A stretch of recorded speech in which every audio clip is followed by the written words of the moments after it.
नमस्कार, आदाब। मैं अनूप सोनी क्राइम पेट्रोल सतर्क के ब्लैक हेडलाइंस अध्याय के आज के एपिसोड में आप सबका स्वागत करता हूं।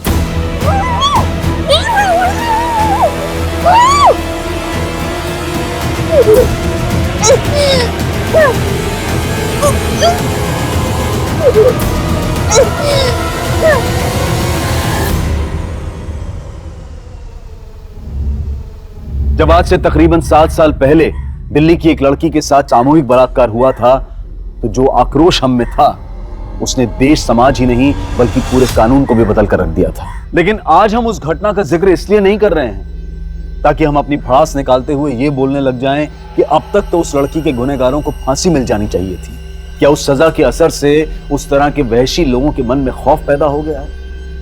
क्या उस तरह की क्रूरताओं का आज अंत हो गया है? अंत तो छोड़िए, ऐसा लग ही नहीं रहा है कि ऐसी घटनाएं कम भी हो रही हैं। आए दिन कोई ना कोई ऐसी घटना जरूर हो जाती है जो पिछली घटना से ज्यादा भयानक होती है। आखिर कब तक हम यूं शर्मिंदा होते रहेंगे? कब तक हमारे देश की महिलाएं इस तरह के खौफ में जीती रहेंगी? आज का एक केस सदियों से उठ रहे औरतों के एक सवाल की प्रासंगिकता यानी कि रेलेवेंस को 21वीं सदी में भी दोहरा रहा है। क्या 21वीं सदी में भी औरत होना पाप है?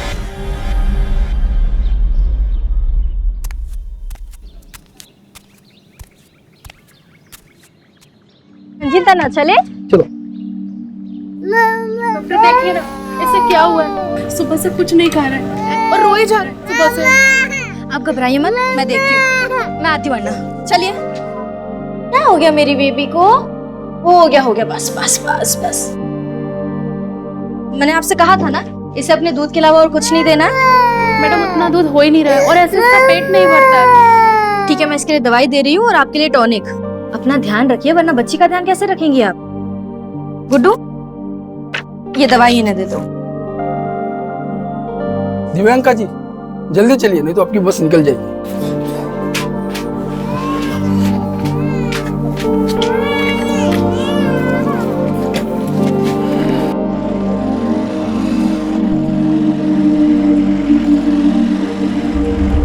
अरे भाई जरा रुको ना भाई। ओ भाई जरा रुको। थैंक यू अन्ना, बाय बाय बाय।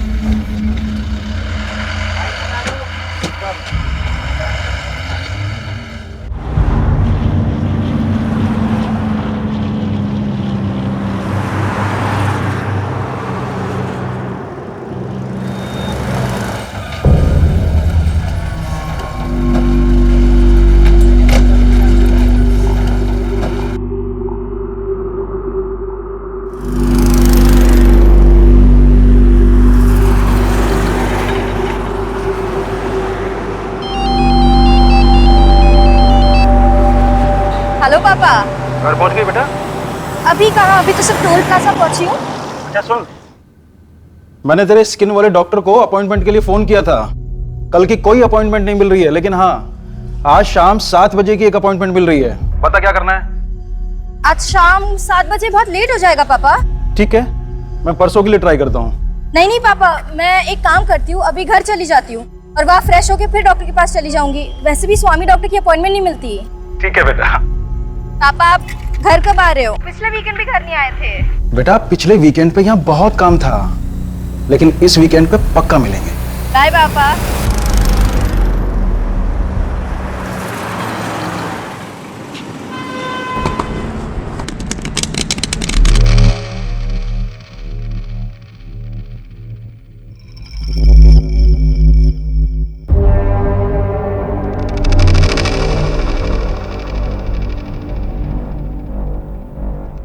तेरे में गुलाम है, ये देख अपने में रानी आई है जो आज अपना किस्मत बदलेगे।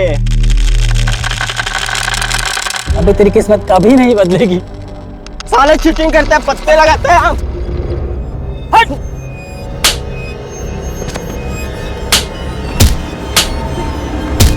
नैन नैन चल।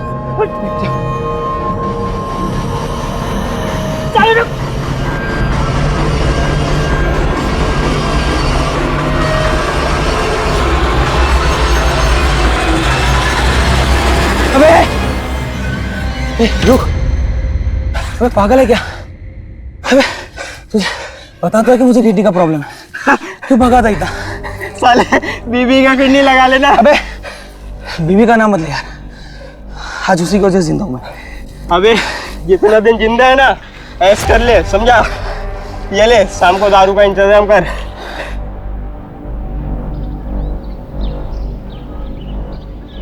अभी इतनी दूर से आई है, आते ही जल्दी। तेरी बहन भी अभी नाइट ड्यूटी के लिए निकल जाएगी और मैं अकेली। अम्मा मैं 9 साढ़े 9 बजे तक आ जाऊंगी। अरे पर तेरा रोज रोज ही गांव के हॉस्पिटल जाना जरूरी है क्या? वो भी इतने से पैसों के लिए थक नहीं जाती क्या? कभी अपने बारे में भी सोच लिया कर, समझी? क्या सोचो अपने बारे में? यही तो प्रॉब्लम है दी, तुम्हें पता ही नहीं है तुम लाइफ में कितना पीछे रह गई हो। स्वाति, लाइफ ना एक लंबी लकीर नहीं है, एक लंबा सर्कल है। इसमें आगे वाला भी घूम रहा है और पीछे वाला भी, और मैं अपने आप को इसमें से हटा के मैं बीच में आ गई हूँ। और जहाँ हो वहाँ खुश हो। क्या खुश है? अरे वो तेरी बैचमेट है ना, वो क्या नाम है उसका, सुकन्या, ऑस्ट्रेलिया चली गई है। वो करोड़ों का पैकेज मिला है उसको, और तू ये गवर्नमेंट हॉस्पिटल में डॉक्टर बन के खुश है? अम्मा गवर्नमेंट हॉस्पिटल मरीजों से भरे हुए हैं और डॉक्टर है गिनती के। अगर मेरे जैसे डॉक्टर भी करोड़ों के पीछे भागने लग गए तो गरीबों का क्या होगा? हो गया आपका भाषण? हाँ हो गया, और वैसे भी मुझे डर्मेटोलॉजिस्ट की अपॉइंटमेंट के लिए लेट हो रहा है। बाय।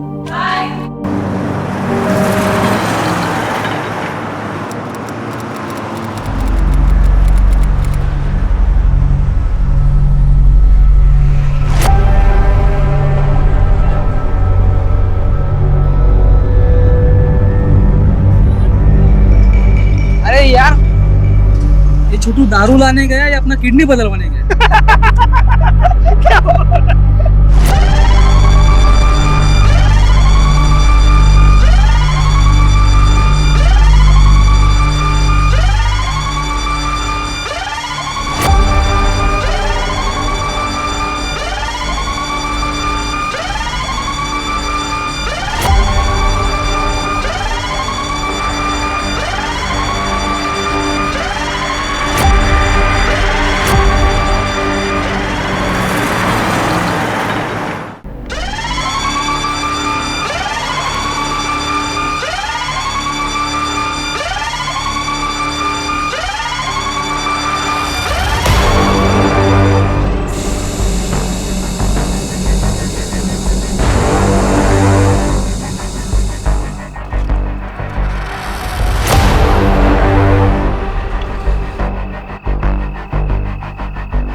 अरे यार, आई नहीं अभी तक वो।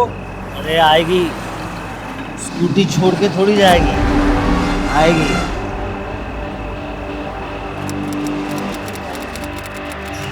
रुक जाइए।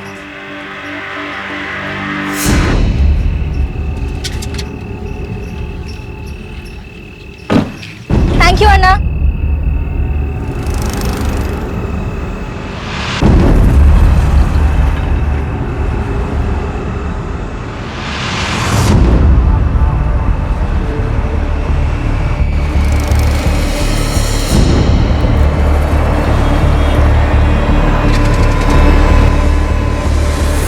ओ मैडम,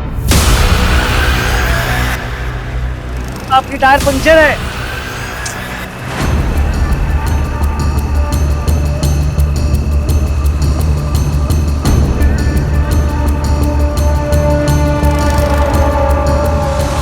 देखिए मैडम, आप टेंशन मत लीजिए, यहाँ आगे ही एक पंक्चर की दुकान है। Thank you.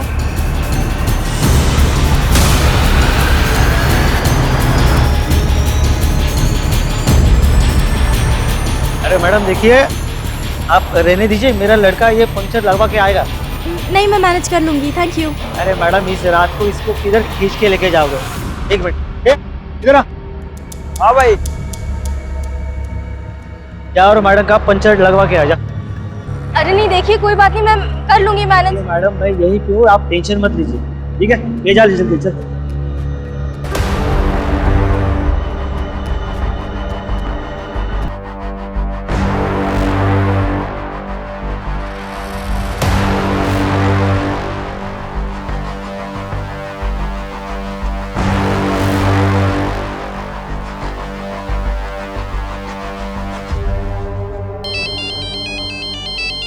हाँ दी। हेलो स्वाति, मेरी स्कूटी यहाँ टोल नाके के पास पंक्चर हो गई है और एक ट्रक ड्राइवर ने अपने आदमी को भेजा है पंक्चर ठीक कराने। तो प्रॉब्लम क्या है? यहाँ बहुत अंधेरा है और आसपास सिर्फ ट्रक्स ही नजर आ रहा है। स्वाति मुझे बहुत डर लग रहा है। तो तू टोल नाके के पास चली जा ना। अगर मैं यहाँ से गई और उन्होंने मेरी स्कूटी गायब कर दी तो तू ही बता मैं क्या करूँ। प्लीज मुझसे बात करती रहना, मुझे डर नहीं लगेगा। पर दी मैं अभी बिजी हूँ। अच्छा चल तू अपना काम कर, मैं बाद में बात करती हूँ। बाय। पंक्चर ठीक हुआ? नहीं हुआ मैम, वो दुकान बंद था।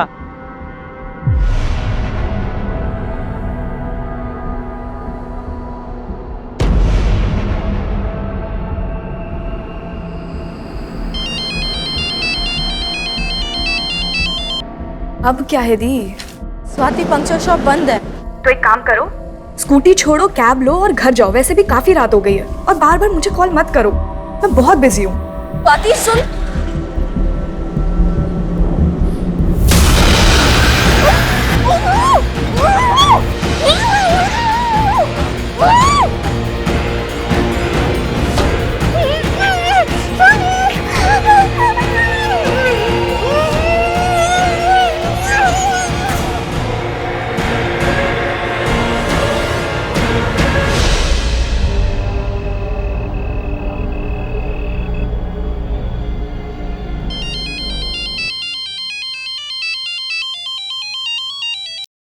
हाँ माँ।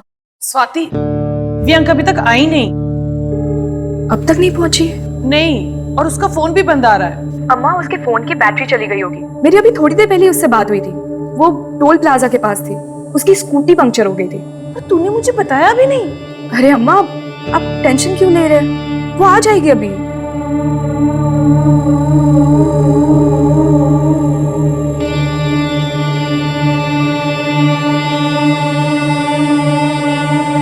आप जिस नंबर को डायल कर रहे हैं वो इस समय स्विच ऑफ है।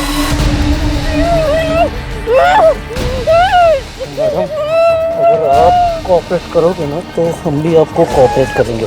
लो, छोड़ दिया। छोड़ दो, मुझे जाना दो प्लीज। छोड़ो मुझे,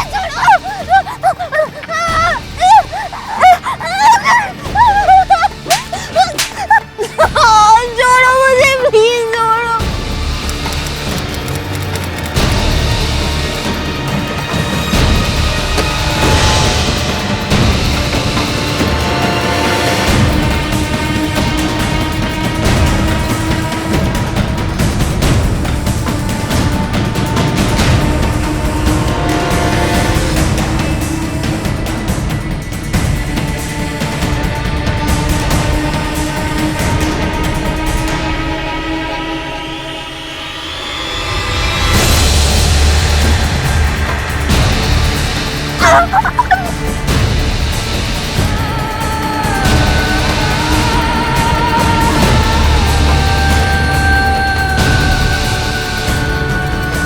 तू यहाँ?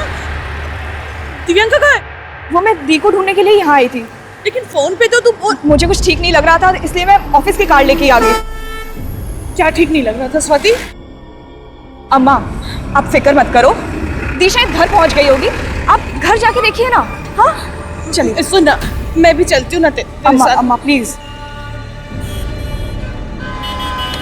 तू देख लेगी ना? हाँ हाँ अन्ना, आप अम्मा को लेके घर जाइए ना।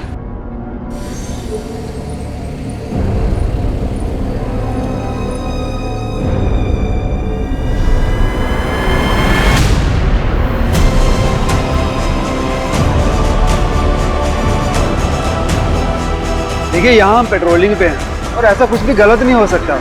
ये जगह बिल्कुल सेफ है। मेरी बहन बहुत घबराई हुई लग रही थी, उसने यहीं से कॉल किया था। मुझे कुछ ठीक नहीं लग रहा है, आप प्लीज कुछ करिए ना। देखिए आप परेशान मत होइए, आप एक काम कीजिए, थाने जाइए और वहाँ जाके अपनी कंप्लेंट दर्ज करवा दीजिए।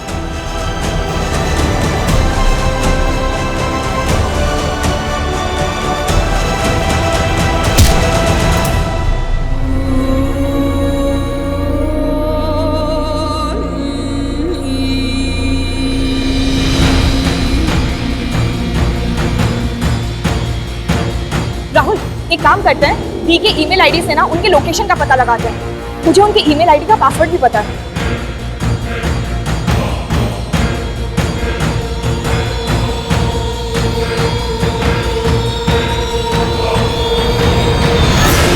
क्या हुआ? आई थिंक दी ने अपना पासवर्ड चेंज कर लिया है।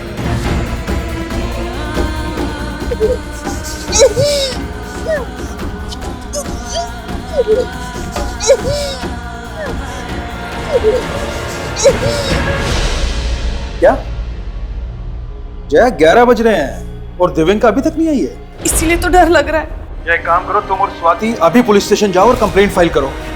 मैं भी बस यहाँ से निकलता हूँ, ठीक है? ठीक है।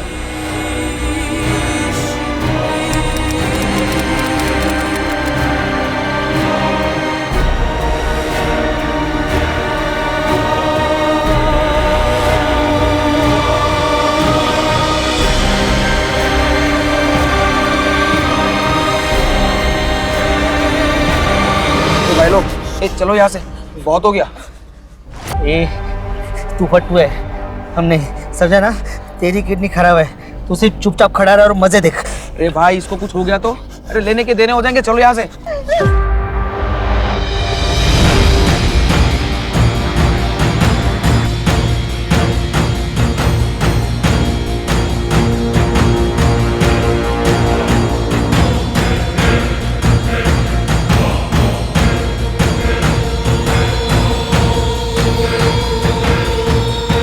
तो आपकी बेटी टोल प्लाजा के पास से गायब हुई? जी सर, दी की स्कूटी टोल प्लाजा के पास पंक्चर हुई थी।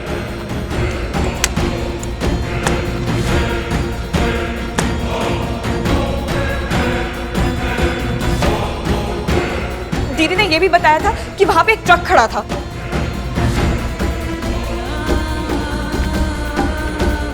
देखिए मैडम, क्या है ना कि टोल प्लाजा का जो इलाका है वो हमारे पुलिस स्टेशन के एरिया में नहीं आता। आप एक काम कीजिए, करीमगंज पुलिस स्टेशन जाइए और वहाँ पे आपके कंप्लेंट लिखवाइए।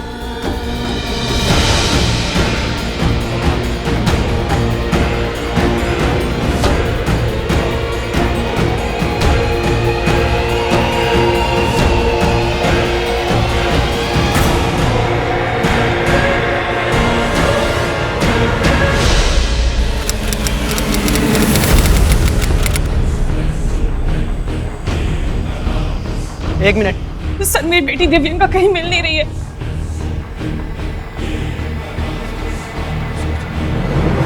गाड़ी रोको भाई। क्या पागल हो है क्या? हाँ, मैं पागल हो गया हूँ। मुझे भी उसके साथ करना है। लड़की का नाम दिव्यांका राव, उम्र क्या है? 26 साल।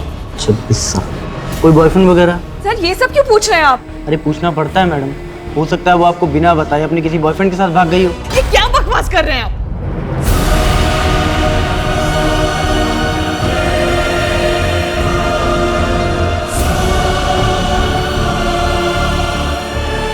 ये लीजिए, जो भी हुआ इस पे लिख दीजिए।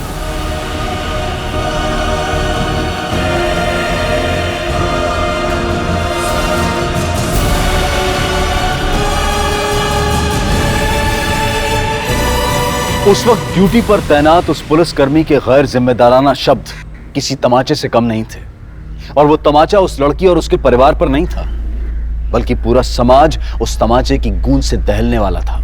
अगर तब इस मामले को गंभीरता से लिया गया होता तो शायद इस केस का जिक्र हम आज आपसे नहीं कर रहे होते। ये एक ऐसी लापरवाही थी जो पुलिस डिपार्टमेंट के लिए एक काला धब्बा साबित होने वाली थी, और इस लापरवाही का अंजाम बहुत ही ज्यादा डरावना था।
हेलो।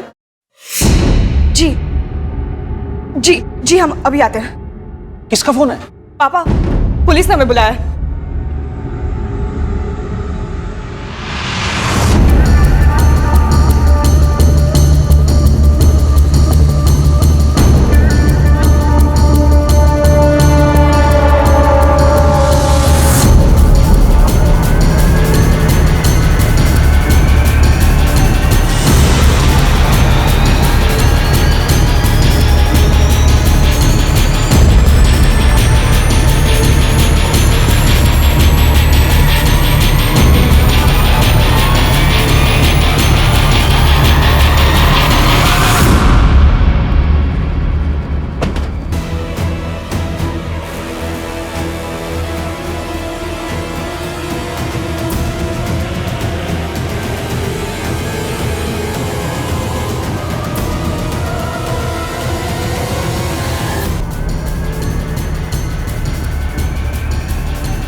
क्या ये दिव्यांका?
दिव्यांका के सामूहिक बलात्कार और उसकी हत्या के बाद यह केस हमारे देश के लिए एक बहुत बड़ा मुद्दा बन गया था। बड़े बड़े राजनेता और सेलिब्रिटीज अपनी प्रतिक्रिया देने लगे थे और जिन पुलिस कर्मियों ने दिव्यांका की मिसिंग रिपोर्ट फाइल नहीं की थी उन्हें सस्पेंड कर दिया गया था। और इस केस की जांच के लिए तुरंत ही एसआईटी का गठन किया गया और जांच का जिम्मा एसपी आदिल खान को सौंप दिया गया।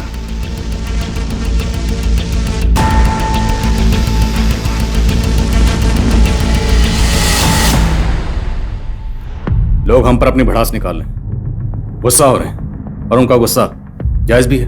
पर रेड्डी, हमें अपनी वर्दी पर लगा ये दाग धोना है। हमें किसी भी कीमत पर दिव्यांका के गुनहगारों को पकड़ना है। और एक बात सर, इस लाश को सबसे पहले एक दूध वाले ने देखा था। उसे क्राइम सीन पर बुलाओ। Yes sir.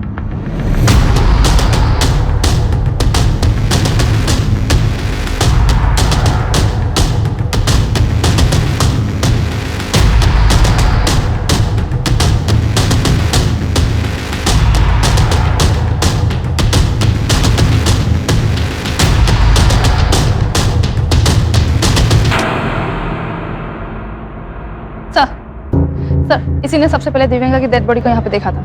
साहब, मैं रोजाना सुबह 5 बजे के आसपास यहीं से दूध बेचने के लिए जाता हूँ, तो देखा कि यहाँ आग जल रही है।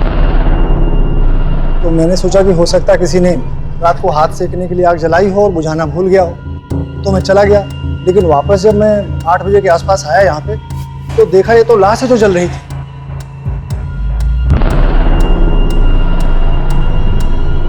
उस वक्त यहाँ पर किसी को आते जाते देखा था? नहीं साहब। चलिए पता करो, किसी को बचा तो नहीं रहा? सर, जिस तरह से लाश को जलाया गया, शायद पेट्रोल इस्तेमाल हुआ होगा। और दिव्यांका की स्कूटी गायब, हो सकता है उसकी स्कूटी का ही पेट्रोल इस्तेमाल हुआ। स्कूटी ढूंढने पे ध्यान दो, शायद किलर पर कोई लीड मिले। कल दिव्यांका अपने डर्मेटोलॉजिस्ट के यहाँ से वहाँ से टोल प्लाजा तक आई थी। जी सर, बेनजीर को बोल दिया है डर्मेटोलॉजिस्ट से मिलने के लिए। लेकिन जब दिव्यांका की अपनी बहन से बात हुई, उस वक्त वो टोल प्लाजा पर थी और टोल प्लाजा से ये जगह तकरीबन 30 किलोमीटर दूर है। उसे शायद ज़बरदस्ती यहाँ लाया गया हो। आने जाने वाले रास्तों पर जितने भी सीसीटीवी हैं, कल रात की सबकी फुटेज निकलवाओ। मैं दिव्यांका की बहन से मिलता हूँ। सर।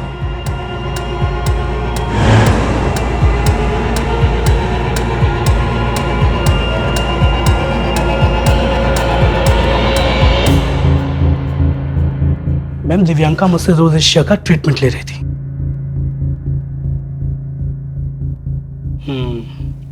बेटर प्रोग्रेशन, 3-4 सिटी में स्किन परफेक्ट हो जाएगी। Thank you doctor.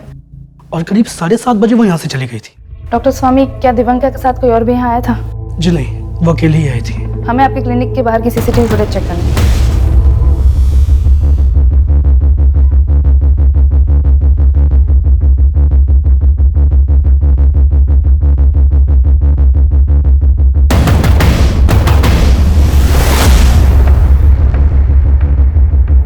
देखिए, मैं समझ सकता हूँ इस वक्त आप किस तकलीफ से गुजर रहे हैं, पर हमारा आपसे बात करना बेहद जरूरी है। जब हम गुहार लगा रहे थे तब आप कहाँ थे? आप लोगों ने अगर पहले स्टेप लिया होता ना तो आज दी हमारे। हम मानते हैं लापरवाही हुई है, पर हमारी कोई भी कोशिश इस लापरवाही की भरपाई नहीं कर सकती। पर हम दिव्यांका के गुनाहगारों को पकड़ना चाहते हैं, इसमें हमें आपकी मदद की जरूरत है। मदद चाहिए आपको? बताइए कैसे मदद कर सकते हैं आपकी? कल रात को ना आपके कांस्टेबल को सब साफ साफ दिख रहा था। दी वही टोल प्लाजा पे ही थी, लेकिन उसने कुछ नहीं किया। किस कांस्टेबल की बात कर रहे हैं आप? हम कल एयरपोर्ट पुलिस स्टेशन में गए थे, पर ना उन्होंने हमारी बात सुनी ना कंप्लेन फाइल की। उन्होंने फॉर्मेलिटी के बेसिस पे एक कांस्टेबल को हमारे साथ भेज दिया, बस। उस कांस्टेबल के कहने पे उस टोल वाले ने हमें उस टाइम का फुटेज दिखाया जब दी ने मुझे कॉल किया था, और फुटेज में दी एक तरफ जाते हुए दिख भी रही थी, लेकिन वो वापस नहीं आई। उसी जगह पे एक पीसीआर वैन भी खड़ी थी सर, पर आपके कांस्टेबल को लगा ही नहीं कि दी के साथ कुछ गलत भी हो सकता है। आप अपने लोगों से पूछिए कि वो कहीं क्रिमिनल्स के साथ तो नहीं मिले हुए हैं। उन सबको सस्पेंड किया जा चुका है। अब मैं आपसे वादा करता हूँ, जो भी इसमें शामिल था उन्हें बख्शा नहीं जाएगा। पर मेरी बहन तो वापस नहीं आएगी ना सर। देखिए, मैं समझ सकता हूँ ये एक ऐसा जख्म है जो आसानी से नहीं भरेगा, पर इतना तो आप भी चाहेंगी ना, जिसने भी आपकी दी के साथ ये घिनौनी हरकत की, आपकी बेटी के साथ गलत किया, उसे उसकी किए की सजा मिलनी चाहिए।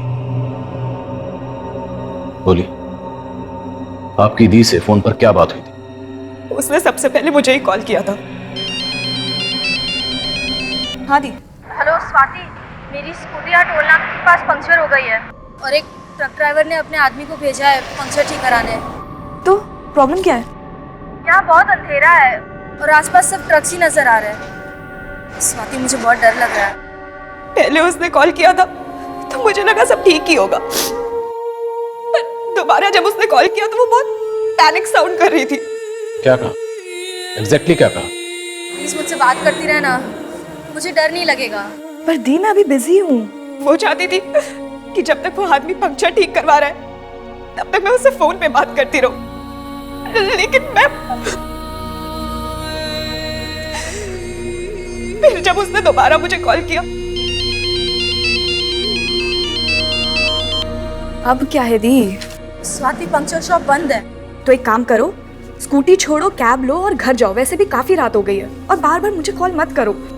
पर मुझे समझ ही नहीं आया कि वो किस परेशानी में थी। फिर हमने जब कांटेक्ट करने की कोशिश की तो आप जिस नंबर को डायल कर रहे हैं वो इस समय स्विच ऑफ है।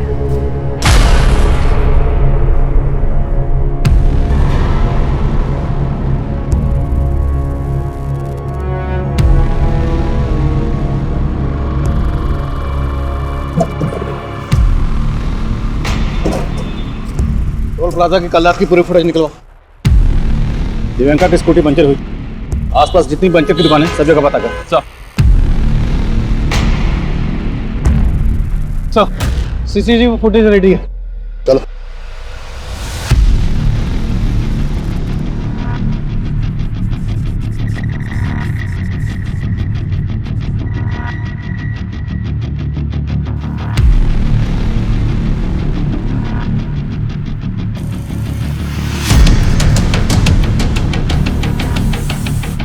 अरे सुनो। हाँ साहब। इसे पहचानते हो? सर, ये शाम की फुटेज है सर।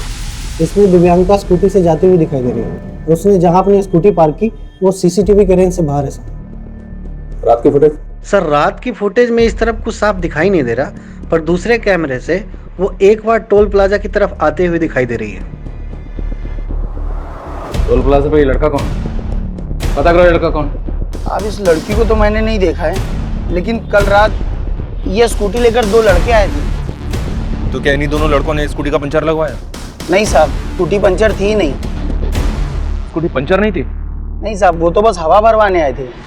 कल स्कूटी की दोनों नंबर प्लेट टूटी हुई थी, पर मैंने इतना ध्यान नहीं दिया। फिर उसके बाद वो लोग मुझसे पेट्रोल मांगने लगे। सुनना, तेरे पास कोई एक्स्ट्रा गाड़ी वाड़ी खड़ा रहेगा तो उसमें से थोड़ा पेट्रोल निकाल के देना। पंचर वाला हूँ, गैराज वाला थोड़ी हूँ। पेट्रोल चाहिए तो पेट्रोल पंप पे जाओ ना, इधर बाजू में तो है। क्या तुम उन दोनों लड़कों के स्केच बनवा सकते हो?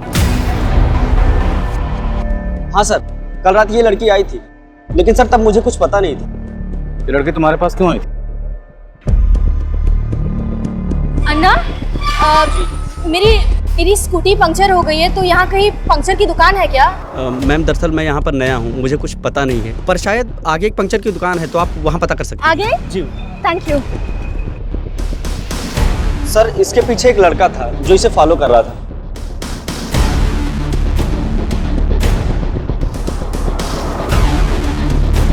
कौन था लड़का? सर उसे नहीं जानता। किसी फोटो दिखाओ, क्या उसमें वो लड़का दिखे? आओ। जी।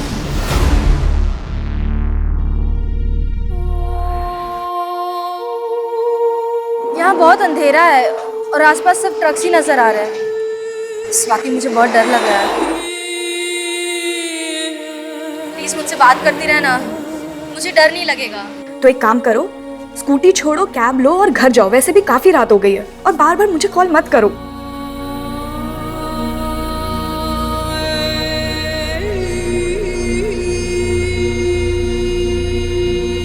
पापा, आप घर कब आ रहे हो?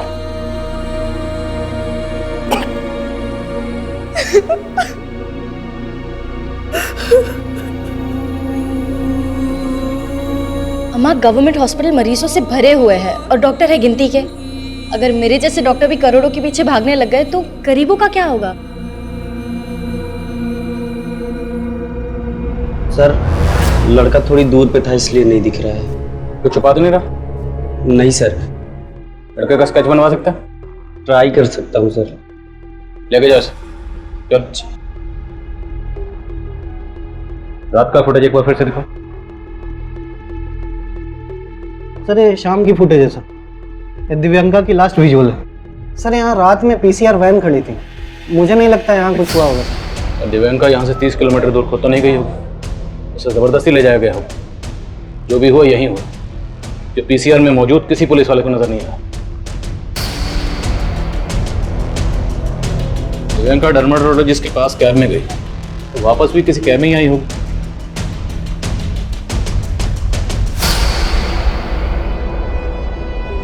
स्वाति ने बताया था कि दिव्यांका की स्कूटी का पंचर लगवाने वाला कोई ट्रक वाला था, और डे फुटेज में एक ट्रक दिखाई दे रहा है।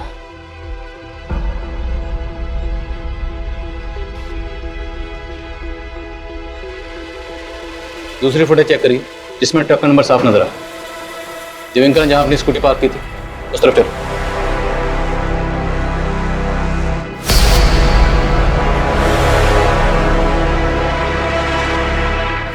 स्कूटी यहां खड़ी थी और ट्रक वहां से। पूरा एरिया स्कैन करो।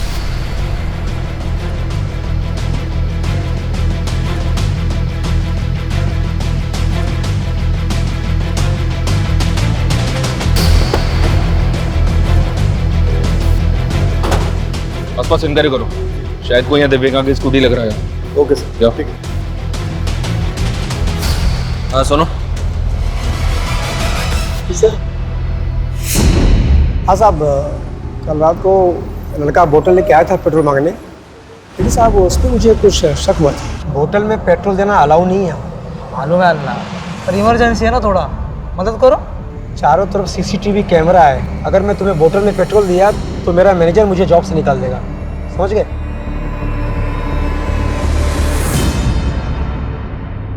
सर वो लड़का मुझे ठीक नहीं लगा था। जब मैं उसके पीछे गया तो देखा वहाँ स्कूटी पे दूसरा लड़का बैठा था और वो दोनों लड़के उस स्कूटी से चले गए। क्या यही स्कूटी थी? हाँ साहब, स्कूटी इसी रंग की थी।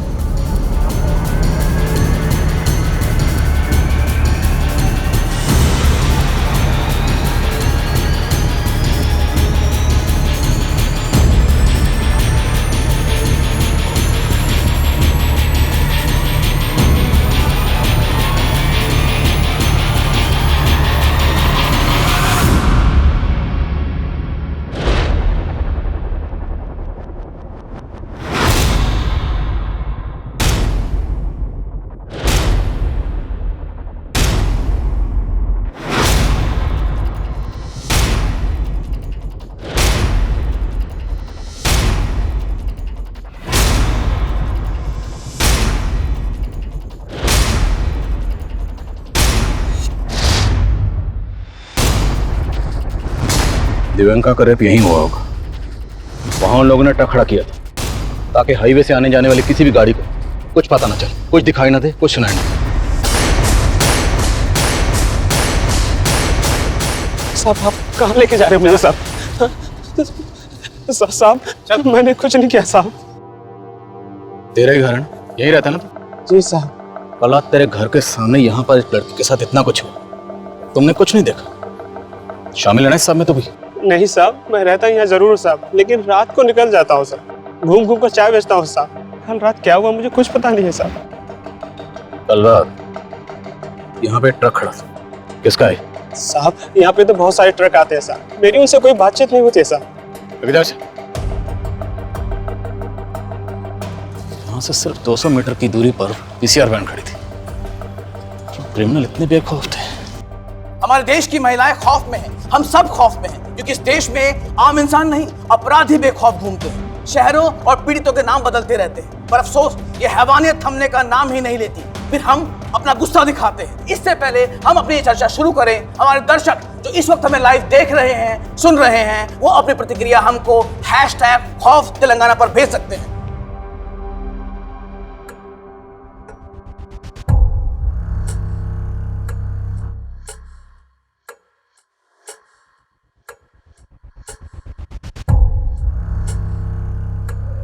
ये वही लड़का है सर जो पेट्रोल पंप से बॉटल में पेट्रोल लेने आया था। और सर पेट्रोल पंप की दूसरी फुटेज में ये लड़का एक दूसरे लड़के के साथ दिव्यांका की स्कूटी पे जाता हुआ दिखाई दे रहा है। और ये ट्रक भी इसके पीछे गया।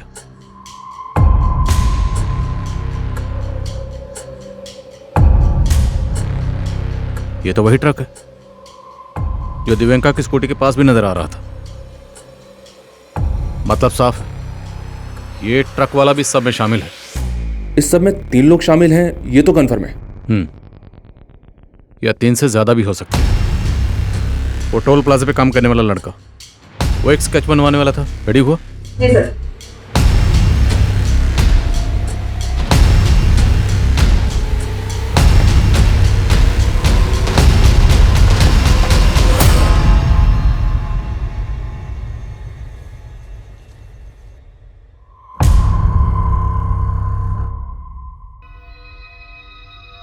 अकी बेटा, इतना परेशान क्यों लग रहा है? अम्मी वो लड़की कौन सी लड़की? कौन लड़की मालूम नहीं अम्मी, एक लड़की मेरे ट्रक के नीचे आ गई अम्मी। क्या? मैं वहां से ट्रक लेके भाग आया, शायद वो लड़की मर गई होगी।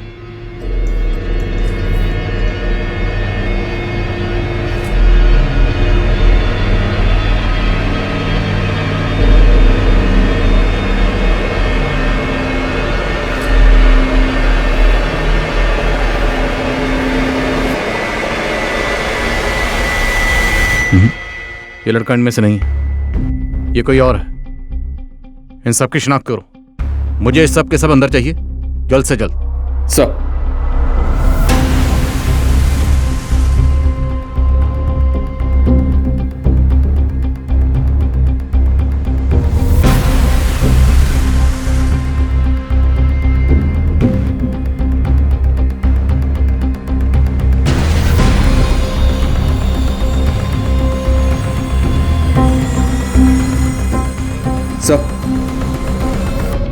सर एक फुटेज मिली है जिसमें ट्रक का नंबर विजिबल है। ये देखिए सर, इस फुटेज में ट्रक का नंबर विजिबल है। इसके मालिक को उठाया तो उसने बोला कि अकील नाम का ड्राइवर इस ट्रक को चलाता है। अकील को उठाने के लिए मैंने भेजा है टीम को।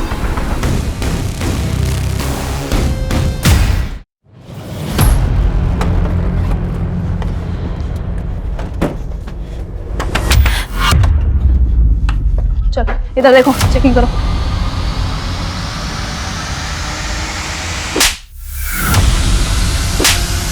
मेरे बेटे ने कुछ नहीं किया। बोल यार, दूसरा साथी कहाँ है? पूछो इससे। अरे क्या हुआ? कौन हो आप लोग? क्या हुआ? अरे क्या किया मेरे बेटे ने?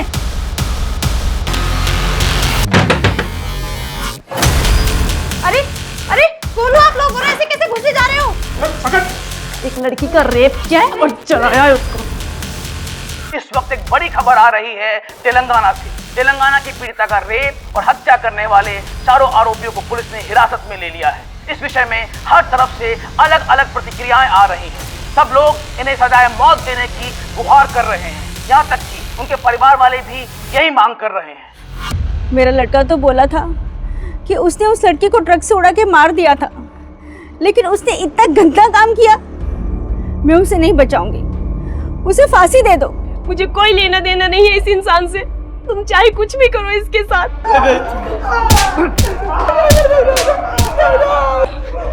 रेप करेगा लड़की को, रेप करेगा। लेके चलो सबको, इन सबको क्राइम सीन पर लेके चलो, लेके चलो। चल।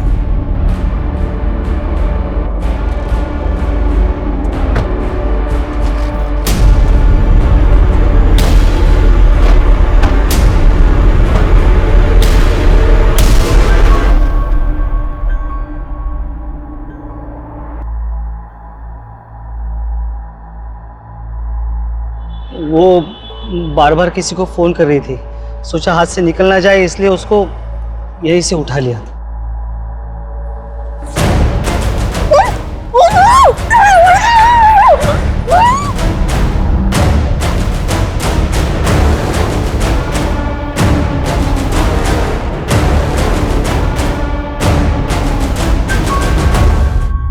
सर, हम उसको उठा के यहाँ पे लेके आए। हम उसे ट्रक में डाल के दूर लेके गए और उसका स्कूटर भी ठिकाने लगाना था, तो उसका नंबर प्लेट तोड़ के सूरज और नयन स्कूटर में हवा भरने लेके गए। फिर ट्रक में छोटू का भी मन किया, फिर उसने भी उसके साथ सोचा उसको फेंक के कहीं जला दे। और इसीलिए हमें ज़्यादा पेट्रोल चाहिए था। वो पेट्रोल पंप वाले ने हमें बोतल में पेट्रोल भी नहीं दिया। और यहाँ से 5 किलोमीटर आगे जो दूसरा पेट्रोल पंप है, उससे बॉटल में 2 लीटर पेट्रोल लिया और उसे यहाँ से 30 किलोमीटर दूर ले गया।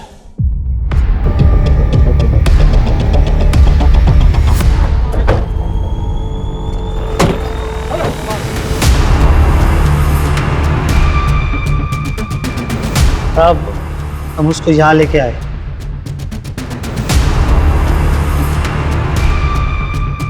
मैं उसको जिंदा जला दिया। वो जिंदा थी, तुम लोगों ने उसे जिंदा जला दिया।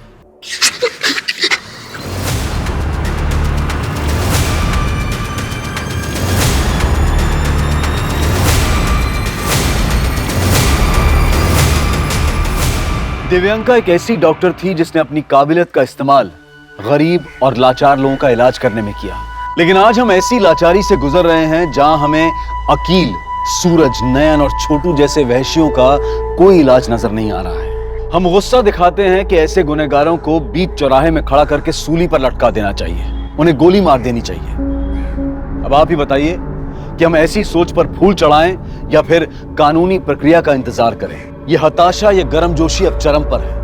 हमें एक ऐसे निर्माण की जरूरत है, ऐसे माहौल की जरूरत है जहां महिलाओं के मन में ऐसे लोगों का खौफ खत्म हो जाए, बल्कि उन वैश्यों के मन में ऐसा खौफ पैदा हो कि वो इस तरह की क्रूरता करने से पहले 1000 बार सोचें। अब मैं अनूप सोनी आपसे विदा लेता हूं, फिर मुलाकात होगी क्राइम पेट्रोल सतर्क के ब्लैक हेडलाइंस अध्याय में एक और नए केस के साथ। और याद रखें, क्राइम और आपके बीच में सिर्फ इतना फर्क है कि आप कितने सतर्क हैं। सतर्क रहें, सुरक्षित रहें। जय हिंद।